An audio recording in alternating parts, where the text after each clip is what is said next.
الذی لا الہ الا ہو، وہ اللہ ہے جس کے سوا کوئی الہ نہیں۔ سب سے پہلے تو یہاں اللہ کا سب سے اہم، سب سے عام اور سب سے زیادہ کثرت کے ساتھ قرآن مجید میں آنے والا نام جو ہے وہ آ رہا ہے ہمارے سامنے، جو ان آیات میں بھی 3 دفعہ آیا ہے، تینوں آیتوں میں موجود ہے، اور وہ ہے اللہ۔ اس نام کے بارے میں چند باتیں میں عرض کر دیتا ہوں۔ ہمارے ہاں جو صوفیانہ ذوق کے حامل لوگ ہیں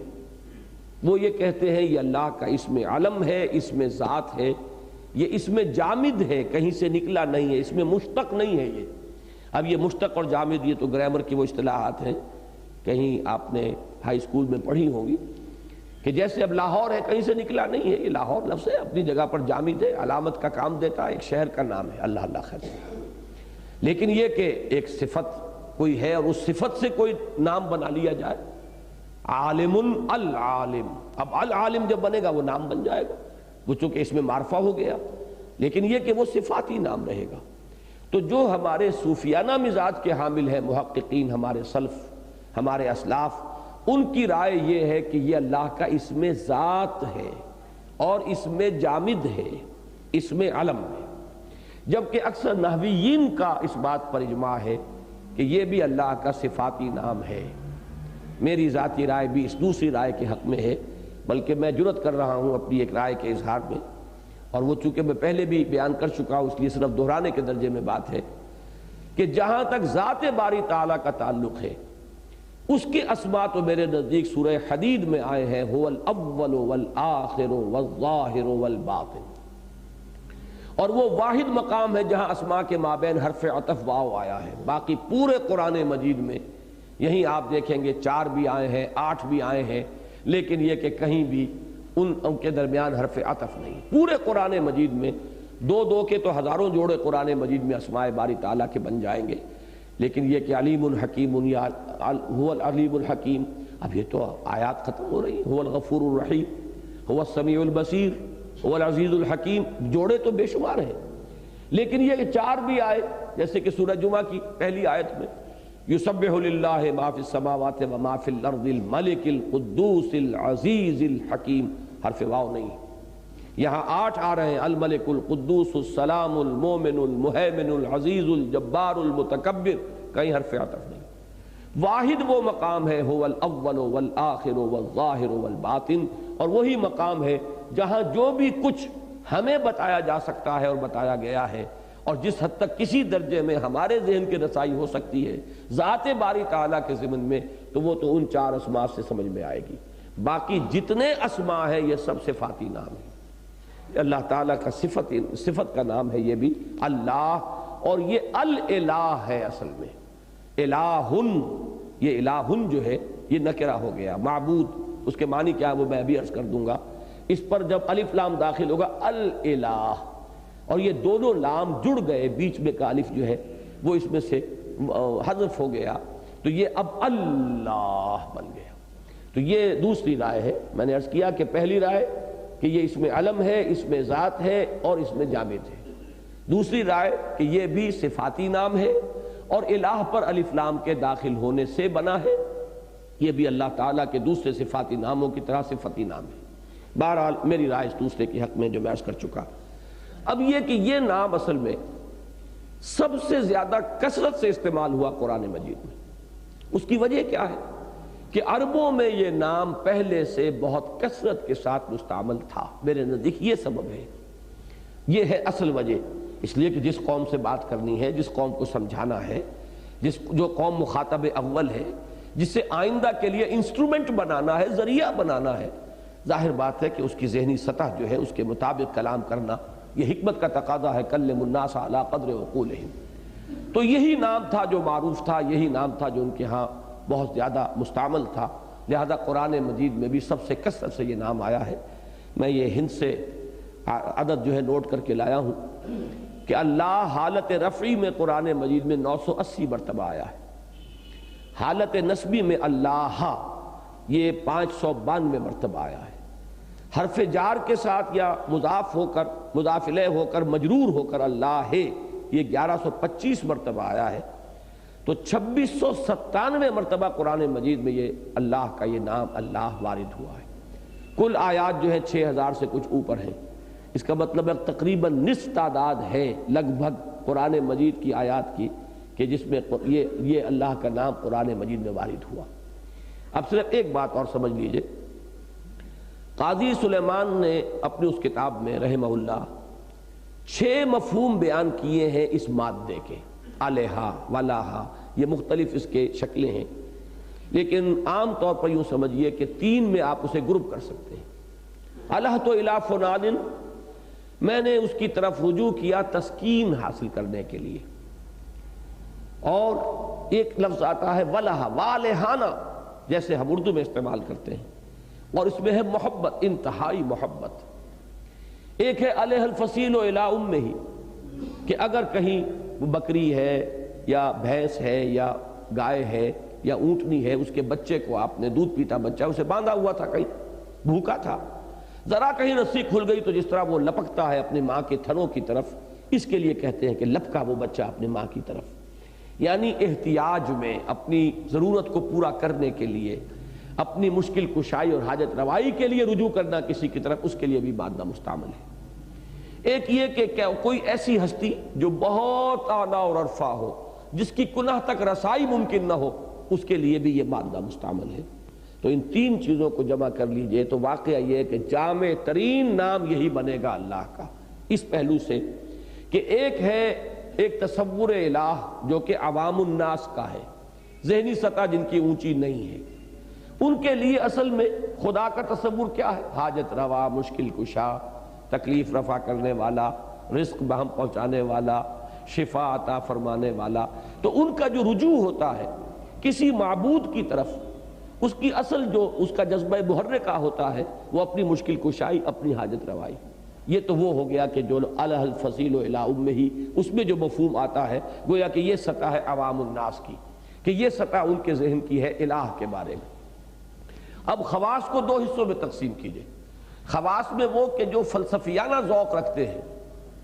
ان کے لیے وہ ہستی جو اتنی بلند و بالا ہے، اے بروں از وہم و قیل و قال و من، جو یہ سمجھے کہ اس میں تحیر کے سوا کچھ ہاتھ میں نہیں آ سکتا، اس ذات کو ہم نہیں سمجھ سکتے، اب یہ چیز جو ہے یہ فلاسفہ کا تصور ہوگا، وہ ہستی کہ جس کی کنہ تک رسائی ممکن ہی نہیں، اور جس کے بارے میں سوائے تحیر کے انسان کے ہاتھ کچھ نہیں آ سکتا۔ تیسرا تصور ہے صوفیاء کا، وہ کہ جس کے ذکر سے تسکین قلب ہے، وہ کہ جو محبوب حقیقی ہے، لا مطلوب الا اللہ، لا مقصود الا اللہ، لا محبوب الا اللہ، یہ تیسرا تصور ہے۔ اب عجیب ہے یہ لفظ الہ، اس میں یہ تینوں چیزیں موجود ہیں کہ عوام الناس کی سطح جو ہے ذہن کی، اس کے مطابق الہ کا تصور، اور جو صوفیانہ مزاج کے اور اس بلند مقام پر ہوں ان کا جو تصور الہ ہے، اور جو غور و فکر کے اور سوچ بچار اور چیزوں کی کنہ کی چھان بین میں جو وہ اپنی ذہنی گتھیاں سلجھانے میں لگے ہوئے ہوں، جیسے کہ اقبال نے کہا کہ خرد کی گتھیاں سلجھا چکا میں، میرے مولا مجھے صاحب جنوں کر، تو وہ اس درمیانی مرحلے میں ابھی تھے، وہ تیسرے مرحلے تک جانا چاہ رہے تھے۔ تو ان تینوں کے لیے یہ 2 تصور الہ ہو سکتا ہے، وہ مفہوم بنیادی مادے میں موجود ہے، اور جب اللہ بنا ہے الف لام لگا کر، تو اب وہ ہستی جو حاجت روا، مشکل کشا، جو ہمارے لیے ضروریات کی بہم پہنچانے والی، تکلیفات کو رفع کرنے والی، دعاؤں کی سننے والی، شفا دینے والی، بیماری کو دور کرنے والی، ایک وہ ہستی کہ جس کی کنہ کو کوئی نہیں جان سکتا، اے بروں از وہم و قیل و قال و من، وہ ہستی کہ جس کے ذکر سے تسکین قلب ہے، الا بذکر اللہ تطمئن القلوب، وہ جو محبوب حقیقی ہے، وہ جو محبوب اصلی ہے۔ اب یہ تمام چیزیں جمع کر لیجئے تو اسے ایک لفظ اللہ میں موجود ہے، هو اللہ الذی لا الہ الا ہو، وہ اللہ ہے جس کے سوا کوئی معبود نہیں، عالم الغیب والشہادہ۔ یہ ٹکڑا ہے جس کو میں بھی یہاں پر ایک نام کی حیثیت سے میرا ذہن ادھر جاتا ہے کہ جب مرکب اسماء اور بھی ہیں، ذوالجلال والاکرام اور مالک الملک، تو اسے بھی ایک نام کی حیثیت سے شمار کیا جا سکتا ہے، عالم الغیب والشہادہ، جاننے والا غیب اور حاضر اور غائب دونوں کا، جو سامنے ہے اس کا بھی اور جو چھپا ہوا ہے اس کا بھی۔ ایک بات یہاں نوٹ کر لیجئے کہ اسی پر ختم ہوتی ہے سورہ تغابن، عالم الغیب والشہادۃ العزیز الحکیم، سورہ تغابن کہ جو آخری ہے ان مسبحات میں سے، سورہ حدید، پھر سورہ حشر، پھر سورہ صف، پھر سورہ جمعہ، پھر سورہ تغابن۔ تو سورہ تغابن ختم ہوتی ہے یہ انہی الفاظ پر، عالم الغیب والشہادۃ العزیز الحکیم۔ اب یہاں پھر صرف اتنی بات میں بیان کروں گا اس وقت کہ یہ غیب اور شہادہ کا لفظ جو ہے در حقیقت یہ انسان کے نسبت سے بیان ہو رہا ہے، اللہ کی نسبت سے نہیں۔ اللہ کی نسبت سے تو کوئی شے غائب ہے ہی نہیں، اس کے لیے تو ہر شے ہر وقت آنے واحد میں، ماضی، حال، مستقبل، وہ کہیں اعلیٰ علیین کی بات ہو یا پاتال کی بات ہو، اس کے لیے تو ہر وقت آنے واحد میں اس کے سامنے موجود ہے، لہذا اس کے لیے غیب نہیں ہے۔ قرآن مجید میں جب یہ غیب کی نفی آتی ہے کسی کے لیے اور غیب کا جب ذکر آئے گا اللہ کے لیے، تو در حقیقت یہاں مراد کیا ہے؟ یہ ہمارے اعتبار سے جو چیزیں غیب ہیں، ہمارے اعتبار سے فرشتہ غیب ہے، فرشتے کے اعتبار سے کچھ اور غیب ہوگا۔ ظاہر بات ہے کہ جیسے کہ حضرت مسیح کے الفاظ آتے ہیں کہ تعلم ما فی نفسی ولا اعلم ما فی نفسک، اے اللہ جو کچھ میرے جی میں ہے اس کو تو جانتا ہے، لیکن جو کچھ تیرے جی میں ہے میں تو نہیں جانتا۔ تو اگر حضرت مسیح نہیں جانتے تو حضرت جبرائیل بھی کہاں جانتے ہیں جو کچھ اللہ کے جی میں ہے؟ تو جملہ مخلوقات کے لیے کوئی نہ کوئی حد غیب کی ہے، اگرچہ مختلف ہوگا۔ ملائکہ کا غیب اور ہے، ہمارا غیب اور ہے، ہمارے غیب کا دائرہ بہت وسیع ہے، لیکن یہ ہے کہ بہرحال یہ لفظ جب غیب کا لفظ استعمال ہوگا تو صرف مخلوق کے حوالے سے ہوگا، اللہ کے لیے لفظ غیب کا اطلاق نہیں۔ لیکن پھر وہی مجبوری کہ ہمیں سمجھانی ہے نا بات، ہمارے حوالے سے بات کی جائے گی تو سمجھ میں آئے گی۔ تو عالم الغیب والشہادہ جو ہے وہ در حقیقت ہمارے حوالے سے لفظ آ رہا ہے، وہ کھلے اور چھپے کہہ لیجئے یا موجود اور غائب، جو چاہے الفاظ استعمال کریں، ان سب کا جاننے والا ہے۔ هو الرحمن الرحیم، وہ رحمان ہے اور رحیم ہے۔ ان دو اسماء کا بار بار میں نے پہلے بھی ذکر کیا تھا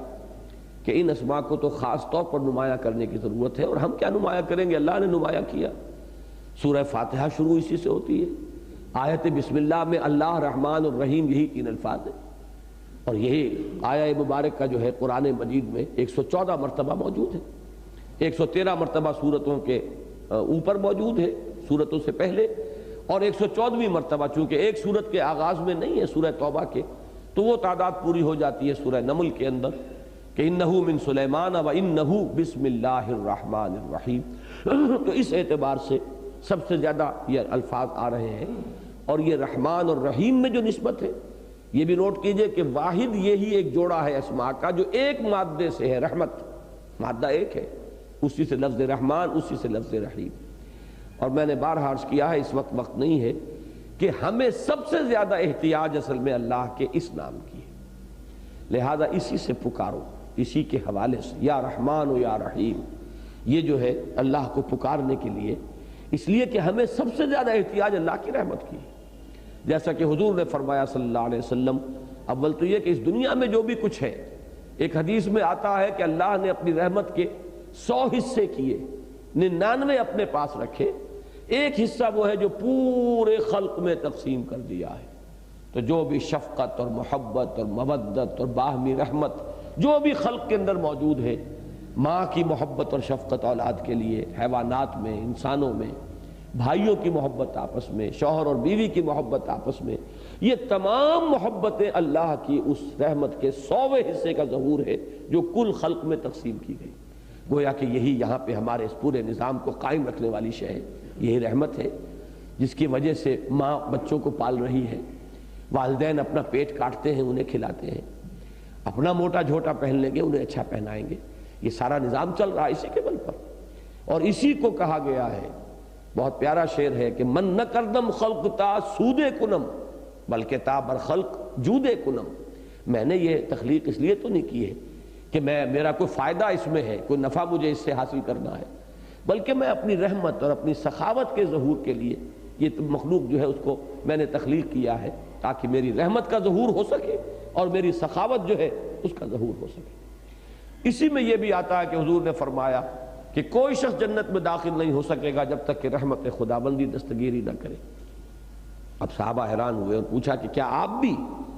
آپ نے فرمایا ہاں میں بھی۔ تو معلوم یہ ہوا کہ سب سے زیادہ ہمیں احتیاج جو ہے وہ رحمت کی ہے، اللہ کی رحمت کا۔ بے رحمتک استغیث یا حی یا قیوم، بے رحمتک استغیث، پروردگار جو زندہ ہے، زندہ و پائندہ ہے، جس کے تھامے یہ کائنات قائم ہے، ہم تیری رحمت کا استغاثہ کر رہے ہیں، دہائی دے رہے ہیں تیری رحمت کی۔ اب اس رحمت کی یہ دو شانیں ہیں، یہ سورہ فاتحہ کے درس میں بارہا چیزیں بیان ہوئی ہیں۔ فعلان کے وزن پر جوش، ایک ہیجانی کیفیت، طوفانی کیفیت۔ اللہ کی رحمت گویا کہ ایک ٹھاٹھے مارتے ہوئے سمندر کے مانند ہے، اس کی رحمت میں جوش ہے۔ اور رحیم فعیل کے وزن پر صفت مشبہ، جس میں دوام ہے، استمرار ہے، استقلال ہے۔ ایسا نہیں ہے کہ جوش و خروش ختم ہو جائے، بلکہ اس میں وہ فعیل والی شان بھی بیک وقت موجود ہے اور وہ فعلان والی شان بھی بیک وقت موجود ہے۔ اللہ کی رحمت کی یہ دونوں شکلیں ہیں، اور چونکہ درمیان میں کوئی حرف عطف نہیں ہے تو بیک وقت یہ دونوں شانیں اللہ کی رحمت کے اندر موجود ہیں۔ هو اللہ الذی لا الہ الا ہو، پھر دہرایا اسی کو، وہ اللہ ہے جس کے سوا کوئی معبود نہیں۔ اب یہاں وہ 8 اسماء، واحد آیت ہے پورے قرآن مجید میں جس میں کہ اس طرح تسلسل کے ساتھ یہ 8 اسماء آئے ہیں۔ الملک، بادشاہ حقیقی،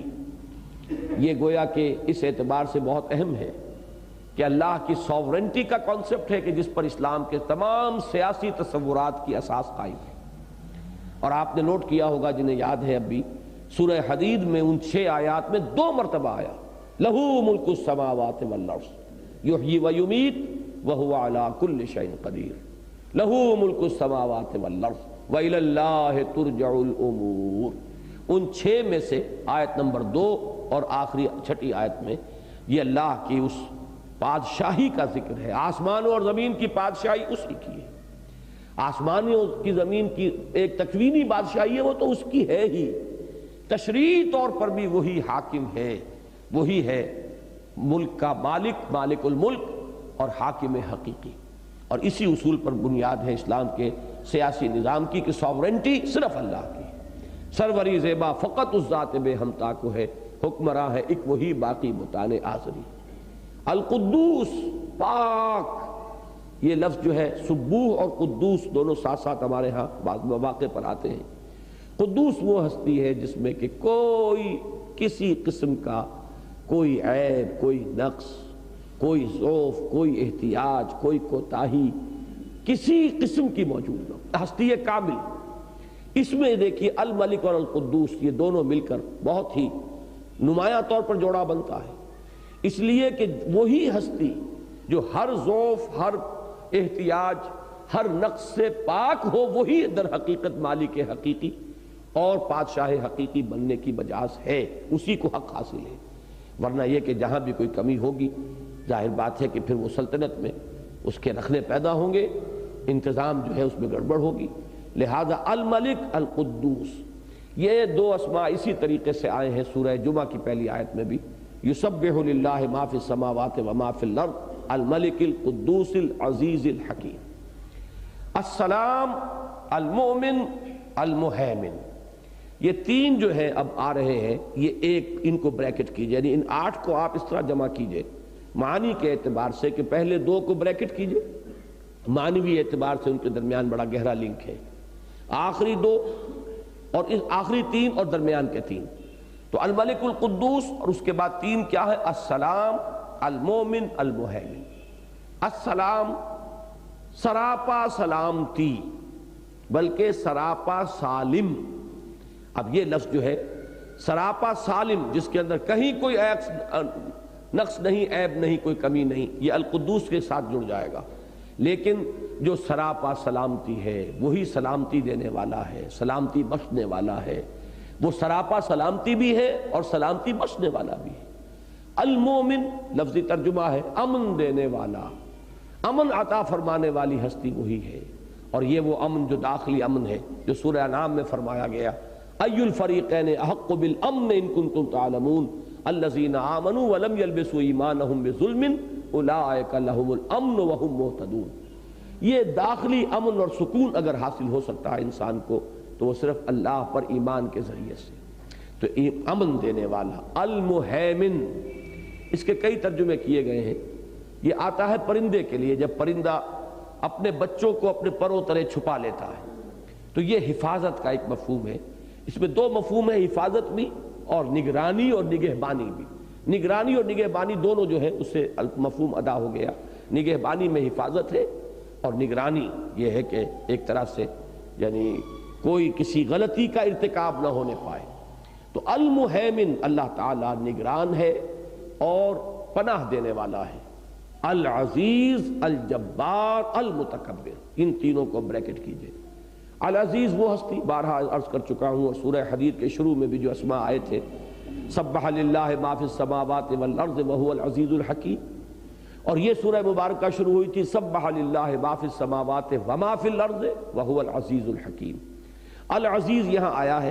الجبار اور المتکبر کے ساتھ جڑ کر، لیکن اس سورہ مبارکہ کی آخری آیت میں پھر وہی الفاظ آئیں گے جوڑے میں، العزیز الحکیم، وہ جوڑا کہ جس میں حکیم اور عزیز ساتھ ساتھ آتے ہیں۔ العزیز وہ ہستی ہے جس کا اختیار مطلق ہے، کوئی چیلنج کرنے والا نہ ہو، کوئی لیمٹس موجود نہ ہو۔ اسی کے لیے فعال لما یرید، جو ارادہ کر لے کر گزرنے والا، اسے کسی سے سینکشن نہیں لینی، وہ کسی کے سامنے جواب دہ نہیں ہے، ایسا با اختیار جس کا اختیار مطلق ہے۔ الجبار، جبار بھی عربوں کے ہاں لفظ مستعمل ہوتا تھا، بہت اونچی کوئی اگر وہ کھجور ہے، اونچا درخت ہے کھجور کا، جو ایک تو یہ کہ دوسرے تمام جھنڈ میں نمایاں نظر آ رہا ہو، اور دوسرا یہ کہ اس پہ چڑھ کر اس کا میوہ اتارنا جو ہے وہ بہت مشکل ہو، تو اس کو کہتے تھے جبار۔ اب اس میں چونکہ لفظ ہمارے ہاں یہ عام طور پر اردو میں برے سینس میں استعمال ہوتا ہے، جابر اور جبار، اور یہ سینس بھی اس لفظ کے اندر اگرچہ موجود ہے، لیکن اس کا ایک اور اچھا رخ بھی ہے اس لفظ کا، اور وہ ہے کسر کا جبر۔ کہیں کوئی نقص ہے تو اس کو درست کرنا قوت کے ساتھ، جیسے کہ ہمارے لیے آیا ہے کہ نہیں عن المنکر جو ہے اس میں ایک طاقت کا جو ہے سب سے اعلیٰ درجہ یہی ہے کہ بالید روکا جائے، اور طاقت کے ساتھ جو ہے وہ بدی کا استحصال کیا جائے۔ تو جب کہیں کسی خامی کا اللہ تعالیٰ اس کا ازالہ فرماتا ہے تو قوت کے ساتھ ازالہ فرمانے والا، طاقت کے ساتھ اصلاح کرنے والا، اپنے غلبے کے ساتھ چیزوں کو درست کر دینے والا، وہ جبار۔ اس معنی میں وہ صرف بری جو ہمارے ہاں عام طور پر جبر اور کوئی کسی کے اوپر قہر اس کے انداز میں نہیں، بلکہ یہ کہ اصلاح کرنا جو ہے وہ بھی اس لفظ کے اندر ایک اس کے مفہوم میں شامل پہلو ہے، لیکن وہ اصلاح کہ جو ایک مقتدر ذی اقتدار ہستی جو ہے جو اصلاح کرتی ہے اپنی قوت کے ساتھ، اس معنی میں الجبار، المتکبر۔ اب یہ لفظ بھی ہمارے انسانوں پر اطلاق ہوگا تو یہ ایک بری شے ہے، متکبر ہے بڑا انسان۔ انسانوں کے لیے تکبر جو ہے وہ بہت ہی ناپسندیدہ شے ہے، یہاں تک بھی حدیث میں الفاظ آئے ہیں کہ لا يدخل الجنت من کان فی قلبہ مثقال حبۃ من کبر، جس شخص کے دل میں رائی کے دانے کے برابر بھی کبر ہے وہ جنت میں داخل نہیں ہو سکے گا۔ تو یہ اتنی بری شے ہے۔ ایک حدیث قدسی میں آتا ہے، اور وہ اصل میں اس لفظ کی صحیح ترین تشریح ہے کہ الکبر ردائی، یہ تکبر اور کبر جو ہے کبریائی، یہ تو میری چادر ہے۔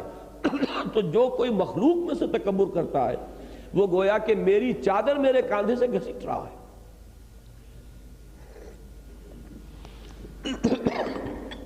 عربوں کے شرفاء کے لباس کا لازمی جز، جیسے کہ ہمارے ہاں بھی پٹھانوں میں یہ روایت ہے، ان کی چادر ہوتی ہے،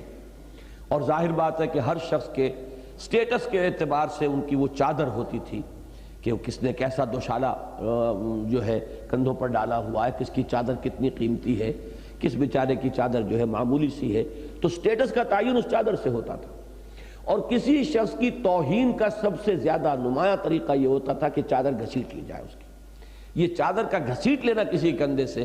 گویا کہ اسے بے آبرو کر دینا ہے اور اس کی توہین ہے۔ تو اللہ تعالیٰ نے یہ مثال جو ہے اختیار فرمائی کہ الکبر ردائی، یہ تکبر جو ہے، کبریائی، یہ میری چادر ہے۔ جو شخص بھی تکبر کرتا ہے وہ در حقیقت ایسے جیسے میری چادر کو میرے کندھے سے گھسیٹ رہا ہے، اور اس کے خلاف میرا اعلان جنگ ہے۔ تو یہ تکبر جو ہے المتکبر، اب تکبر کا ایک انداز تو یہ ہے کہ کوئی شخص بڑا نہیں ہے اور بڑا بن رہا ہے، تو مخلوقات میں سے کوئی بڑا نہیں ہے اور بن رہا ہے،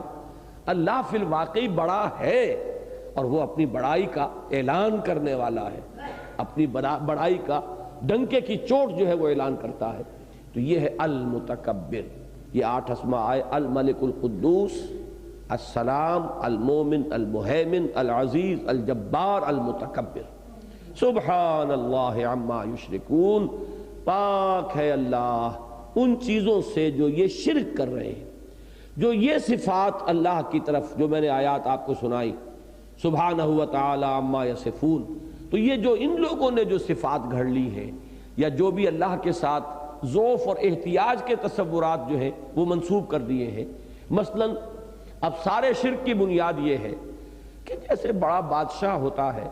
تو اس بادشاہ کے نائبین ہوتے ہیں، سپہ سالار ہوتے ہیں، اس کی ساری قوت کا دار و مدار انہی پر ہوتا ہے۔ نائبین اگر نہ ہو، یہ 30 ہزاری 20 ہزاری 50 ہزاری منصب دار ہوگے تو بادشاہ کی طاقت ہوگی نا۔ بادشاہ کے اپنے تو 2 ہاتھ 2 پاؤں ہیں۔ اسی طرح اللہ تو ہے، وہ بڑا اللہ ہے، لیکن اس کے بھی کچھ نائبین سلطنت ہیں، کچھ سپہ سالار ہیں، کوئی 20 ہزاری منصبدار ہے، کوئی 30 ہزاری منصبدار ہے، تو کچھ نہ کچھ اعزاز و اکرام ان کا بھی ہونا چاہیے، کوئی دنڈوت ان کی بھی ہونی چاہیے، کچھ نذرانے ان کے سامنے بھی پیش ہونے چاہیے۔ تو یہ سارے جو دیوی دیوتاؤں کا تصور تھا ان کا، وہ اس بنیاد پر تھا۔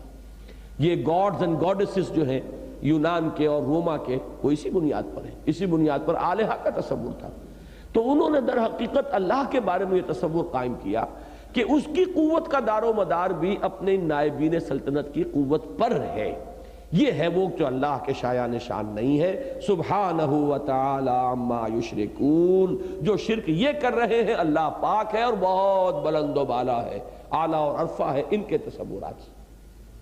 اسی طرح مثلا ایک خیال یہ ہوتا تھا کہ بڑے سے بڑے آدمی کے بھی کچھ ایسے ہوتے ہیں منہ چڑھے لوگ کہ جن کی وہ بات ٹال نہیں سکتا۔ اب اکبر اعظم جلال الدین اکبر، ملا 2 پیادہ، وہ ان کے منہ چڑھے ہیں، مذاق بھی کر لیتے ہیں، اور بڑے یعنی کھلے مذاق بھی، اس لیے کہ وہ ان کے مصاحبین میں سے ہیں۔ اب ظاہر بات ہے کہ وہ اگر کسی کی سفارش کریں گے تو کیا اکبر ٹال دے گا؟ اسی پر قیاس کیا انہوں نے کہ اللہ کے بھی کچھ مقربین بارگاہ ایسے ہیں کہ جن کی سفارش کو وہ ٹال نہیں سکتا، لہذا وہ ہماری دیویاں ہیں، دیوتا ہیں۔ ہؤلاء شفعاؤنا عند اللہ، یہ ہمارے اللہ کے ہاں شفاعت کرنے والے ہیں، سفارشی ہیں، اس لیے ہم پوچھتے ہیں ان کو۔ ہم یہ تو نہیں کہتے کہ انہوں نے دنیا بنائی، آسمان بنایا، زمین بنائی، بلا ان سألتهم من خلق السماوات والارض لیقولن اللہ۔ ان سب کا کہنا یہ تھا جب پوچھا جاتا تھا کہ اللہ کس نے بنایا آسمان اور زمین، کہتے تھے اللہ نے۔ لیکن یہ کہ یہ دیویاں دیوتا اللہ کے بڑے محبوب ہیں، لاڈلے ہیں، پیارے ہیں، منہ چڑھے ہیں، اب ان کی جو ہے کوئی سفارش جو ہے وہ اللہ ٹالے گا نہیں۔ اب اس کی نفی کی گئی ہے سورہ بنی اسرائیل کی آخری آیت میں۔ اللہ کے ولی تو ہیں، کوئی اختلاف نہیں، لیکن وَلَمْ يَكُنْ لَهُ وَلِيٌّ مِّنَ الذُّلِّ، کسی ضعف اور احتیاج کی وجہ سے کوئی دوست اس نے نہیں پالے ہوئے ہیں، جبکہ تم دوستیاں نبھاتے ہو اور پالتے ہو اس تصور کے تحت کہ کبھی وقت پر کام آئے گا۔ دوست کی کبھی کوئی ناروا بات بھی ماننی پڑتی ہے، کبھی ناز برداری بھی کرنی پڑتی ہے، کبھی آپ اس کا غلط کام کریں گے تبھی تو کبھی وہ آپ کے غلط کام میں آپ کا ساتھی بنے گا۔ سارا دنیا کا معاشرہ جو ہے یہ اسی بنیاد پر چل رہا ہے۔ تو اللہ کے ولی تو ہیں، لیکن نفی کر دی وَلَمْ يَكُنْ لَهُ وَلِيٌّ مِّنَ الذُّلِّ، کہ تمہاری جو دوستیاں ہیں جن کی وجہ سے تم دوستیاں نبھاتے اور پالتے ہو،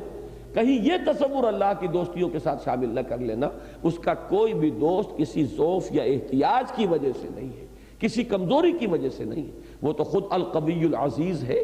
کل قوت اس کے پاس ہے، کل اقتدار اور اختیار اس کے پاس ہے، دوست البتہ ہیں اس کے، لیکن یہ کہ دوستی کا وہ تصور کر لو گے تو شرک شروع ہو جائے گا۔ تو یہ سارے تصورات ہیں در حقیقت جو اللہ تعالیٰ کے ان اسماء کے ساتھ کوئی مناسبت نہیں رکھتے۔ هو اللہ الذی لا الہ الا هو الملک القدوس السلام المؤمن المہیمن العزیز الجبار المتکبر، سبحان اللہ عما یشرکون۔ اس اللہ کے ساتھ یہ تصورات، یہ اللہ تو بہت بلند و بالا اور اعلیٰ و عرفہ ہے ان سے، ان تصورات سے کہ جو یہ انہوں نے اختیار کیے۔ هو اللہ الخالق البارئ المصور، وہ ہے اللہ جو خالق بھی ہے باری بھی ہے اور مصور بھی ہے۔ اب یہاں پر اگرچہ 4 الفاظ آئے ہیں لیکن یہ اللہ کا تو اس میں گرامی جو ہے تینوں آیتوں کے اندر تکرار کے ساتھ آ رہا ہے، لہذا یہاں بریکٹ کریں گے آپ 3 کو، الخالق، الباری، المصور۔ وہ کیوں؟ اب اس کو سمجھیے کہ اگرچہ تخلیق کا لفظ جو ہے وہ ایک ٹوٹل فینومینا کے طور پر بھی استعمال ہوتا ہے، پوری تخلیق، لیکن ایک اس لفظ کا اطلاق ہے ذہنی تخلیق، کہ جو بھی تخلیق ہوتی ہے وہ سب سے پہلے اس کا ایک نقشہ ذہن میں تیار ہوتا ہے۔ کوئی آرکیٹیکٹ ہے، کاغذ پر منتقل ہونے سے پہلے ایک نقشے کا ہیولہ اس کے ذہن میں بنتا ہے، پھر وہ اسے کاغذ پر منتقل کرتا ہے۔ کوئی تصور ہے، وہ تصور ذہن میں پہلے آئے گا، تو یہ ایک ڈیزائن انسان کے ذہن کے اندر بنتا ہے، پھر وہ اس کو ظاہر کرتا ہے اس ڈیزائن کو، اور اس ڈیزائن کے ظہور کی کا ہی نام ہے در حقیقت۔ کوئی مضمون آیا ہے، آپ نے شعر باندھ دیا ہے، اب یہ اس کا اظہار ہے، وہ سامنے آ گیا، الفاظ کا جامہ پہن کر وہ خیال جو آپ کے ذہن میں آیا تھا وہ الفاظ کا جامہ پہن کر ظاہر ہو گیا ہے۔ یا کسی آرکیٹیکٹ کے ذہن میں ایک ہیولہ آ گیا تھا تاج محل کا، نقشہ پہلے اس کے ذہن میں بنا ہوگا جو پھر اس نے کاغذ کے اوپر منتقل کیا ہے، یہ اس کا اظہار ہے۔ برآ کا لفظ آتا ہے ظہور کے لیے، سورہ حدید میں یہ لفظ آ چکا ہے کہ ما اصاب من مصیبت فی الارض ولا فی انفسکم الا فی کتاب من قبل ان نبرأها، کوئی مصیبت نہ جانوں پر آتی ہے نہ زمین میں آتی ہے مگر یہ کہ وہ پہلے ایک کتاب میں موجود ہے اس سے قبل کہ ہم اسے ظاہر کریں۔ یہ تو ظہور ہو رہا ہے، علم خدا بندی میں تو ہر شے موجود ہے، ہمیشہ سے موجود ہے، تو اس کو کہتے ہیں اصل میں وہ تصویر کے جو اندر موجود ہے۔ اب یہ سارے الفاظ جو ہیں دیکھیے، ہم ان کو جب سمجھ رہے ہیں تو اپنے حوالے سے سمجھ رہے ہیں، اللہ تعالیٰ کی ذات پر ان کا کس معنی میں اطلاق ہوگا، وہ بھی اللہ کی کچھ شانیں ہیں کہ جن کو بیان کرنے کے لیے ان الفاظ کو اللہ تعالیٰ نے ہماری زبان میں سے چنا ہے تاکہ ہمارے سامنے کچھ تصور آ جائے، جیسا کہ میں تفصیل سے عرض کر چکا ہوں کہ تلک الامثال نضربها للناس لعلهم يتفکرون، تو ان الفاظ کا بھی ایک ذریعہ ہے ایک تصور دینے کے لیے کہ اس پوری کائنات کا ہیولہ اللہ تعالیٰ کے علم میں، وہ جو اللہ کا علم قدیم ہے اس میں ہمیشہ سے تھا، جبکہ ابھی اس کائنات کا وہ لفظ کن جس سے کہ اس کا آغاز ہوا ہے، ابھی اس لفظ کن کا صدور بھی ذات باری تعالیٰ سے نہیں ہوا تھا، علم تو اس کا اس وقت بھی کامل تھا۔ لہذا وہ ایک خلق، پہلے وہ ذہن کا ایک نقشہ ہے، پھر اس کا ظہور ہے جو عالم واقعہ میں ہوا ہے، اور پھر مصور، یہ یوں سمجھیے کہ جیسے آرکیٹیکچرل ٹچز ہوتی ہیں، ایک عمارت کی تعمیر کے بعد اب اس کی تصویر، نقشہ گری، اس کی صورت گری، اس کے اندر فنیشنگ ٹچز دینا، جس کو دوسرے مقامات پر تسویہ کے لفظ سے تعبیر کیا گیا، الذی خلق فسوا، وہ کہ جس نے بنایا اور پھر نوک پلک سنواری، درست کر دیا۔ خود حضرت آدم کے بارے میں آیا کہ فَإِذَا سَوَّيْتُهُ وَنَفَخْتُ فِيهِ مِن رُوحِي فَقَعُوا لَهُ سَاجِدِينَ، ہیولہ جب تیار ہو گیا اور تسویہ کے مراحل تک پہنچ گیا اور تسویہ بھی ہو گیا، پھر اللہ نے فرمایا کہ میں اپنی روح میں سے پھونکوں گا تو گر پڑنا اس کے سامنے سجدے میں۔ تو یہ 3 در حقیقت تخلیق کے مراحل ہیں، ان تینوں پر بھی لفظ تخلیق کا اطلاق ہو سکتا ہے جامع اعتبار سے، جیسے نفس امارہ، نفس مطمئنہ، نفس لوامہ، ان سب کو بھی ہم نفس کہیں گے، اور یہاں تک کہ نفس اور روح اور قلب، ان تینوں کو ملا کر بھی لفظ نفس کا اطلاق ہو جاتا ہے۔ جب ذات کہا جائے گا تو اس ذات میں تو ساری چیزیں آ گئی، اور ان سب کے لیے بھی لفظ نفس کا اطلاق ہے۔ اسی طرح لفظ خلق ہے کہ ان سب کے اوپر بھی اس کا اطلاق ہو سکتا ہے، لیکن یہ کہ اس کے 3 مراحل کو علیحدہ علیحدہ بیان کیا کہ پہلے اس کا ایک ہیولہ تو تیار ہوا ہے ذہن میں۔ اب اللہ کا ذہن، اب کیا کریں ہم کہ کوئی اور لفظ تو ہمارے پاس نہیں ہے، جیسے اللہ کے لیے نفس میں نے عرض کیا تھا، قرآن میں آیا یحذرکم اللہ نفسہ، اب کوئی بات ظاہر کرنے کے لیے، حالانکہ لیے یہ اللہ تعالیٰ کے لیے لفظ جو ہے بظاہر مناسب نہیں، اللہ کا نفس، لیکن نہیں، اسی طریقے سے یہاں مجبور ہو کر میں کہہ رہا ہوں، لیکن یہ کہ اگر ذہن کا لفظ استعمال نہ کرے تب بھی میرا مدعا جو ہے وہ ادا ہو جائے گا، اور وہ ہوگا لفظ علم سے۔ علم خداوندی میں وہ ہیولہ تیار ہوا، اس کا ایک ڈیزائن بنا، یہ ہے خلق، پھر اس کا ظہور ہوا ہے خارج میں، عالم واقعہ میں، اگرچہ اس لفظ خارج کا اطلاق بھی ذات باری تعالیٰ کے لیے درست نہیں، اس لیے کہ لفظ خارج کا مطلب یہ کہ ذات کو ہم نے محدود کر دیا معاذ اللہ، لیکن کیا کریں، ہمارے پاس کسی مفہوم کو ادا کرنے کے لیے الفاظ تو وہی ہیں کہ جو ہمارے ہماری اپنی زبان کے اپنے مشاہدات سے، جیسا کہ میں نے شروع میں آج عرض کیا تھا، وہ اس سے تربیت پا کر اور ارتقاء کرتے ہوئے وہاں تک پہنچے، تو خارج کا لفظ اللہ کے لیے کیسے اطلاق کریں گے؟ لیکن ان الفاظ کی باہمی نسبت کو سمجھانے کے لیے مجبوراً یہ الفاظ استعمال کر رہا ہوں۔ علم خداوندی میں اس کا ایک نقشہ، اس کا ڈیزائن، پھر خارج میں عالم واقعہ میں اس کا ایک ظہور، اور پھر اس کا تسویہ، اس کی تصویر، اس کی نقشہ گری۔ یہ ساری تصویر کس کی ہے؟ معمور ہو رہا ہے عالم میں نور تیرا، از ماہتاب ماہی سب ہے ظہور تیرا۔ اور بڑا پیارا شعر اصغر گونڈوی کا کہ ردائے لالہ و گل پردہ ماہ و انجم، جہاں جہاں وہ چھپے ہیں عجیب عالم ہے۔ یہ وہ اسی کی ہستی ہے، اسی کا حسن ہے جس کا ظہور ہو رہا ہے۔ یہ پوری کائنات جو ہے در حقیقت اسی کی صفات کا مظہر ہے۔ تو الخالق، الباری، المصور۔ تو میں نے جیسا کہ عرض کیا، پہلے تو دو اسماء کے جوڑے آئے تھے، رحمان اور رحیم ایک جوڑا آ گیا، الملک القدوس ایک جوڑا ہوا، پھر تین اسماء کے آئے ہیں، السلام، المومن، المہیمن، العزیز، الجبار، المتکبر، اور تیسرا جوڑا جو ہے 3 اسماء کا، الخالق، الباری، المصور۔ اب یہاں تک 15 اسماء تو آ چکے ہیں، لیکن یہ کہ اگر اس کو شمار کیا جائے عالم الغیب والشہادہ تو 15، ورنہ ایک اسم آگے آئے گا الحکیم، العزیز پہلے بھی آ گیا، دوبارہ دہرا کر آئے گا۔ 3 مرتبہ اللہ کا نام نامی اللہ آیا، 2 مرتبہ العزیز آیا، باقی جو اب 2 نکال 13 نام آئے، اور ایک وہ مرکب نام اگر اسے نام شمار کیا جائے تو اس طریقے سے نام 16 بن جائیں گے، ورنہ 15 تو ہیں ہی باہر۔ ان سب کا ذکر کر کے فرمایا لہ الاسماء الحسنی۔ یہاں میرے نزدیک مفہوم یہ ہے کہ یہ بھی نمونے، جس کو کہتے ہیں مشت نمونہ از خروارے ہے، یہ ناموں کا احاطہ نہیں ہو رہا، اور صحیح بات ہے نہیں ہو رہا۔ 99 نام تو حدیث میں آئے ہیں، اور جیسا کہ میں نے عرض کیا ساری روایتیں جمع کریں تو 158 بن جاتے ہیں۔ تو معلوم یہ ہوا کہ یہ چند اسماء جو تمہیں سنا دیے گئے یا بتا دیے گئے، اسی پر بس نہیں ہے، لہ الاسماء الحسنی، تمام اچھے نام اسی کے ہیں۔ ترجمہ میرے نزدیک یہی صحیح تر ہے، اگرچہ مراد کو بعض حضرات نے ایک خاص سبب سے اس معنی میں بیان کیا ہے کہ اس کے تمام نام اچھے ہیں۔ وہ خاص سبب کیا ہے؟ اور وہ سبب یہ ہے کہ اصل میں اللہ کے اسماء توقیفی ہیں، ہم کسی بھی نام کو اللہ کا نام قرار نہیں دے سکتے تا وقت کہ اس کا ذکر قرآن یا حدیث میں نہ ہو۔ اچھے نام بہت سے ہو سکتے ہیں، اور اس معنی میں تو اگر ہم کہیں کہ تمام اچھائیاں اللہ کی ذات میں موجود ہیں تو ٹھیک ہے، لیکن کسی بھی نام کو ہم تعین کے ساتھ اللہ کا نام قرار نہیں دے سکتے جب تک کہ قرآن مجید میں یا حدیث نبوی میں اس کا ذکر موجود نہ ہو۔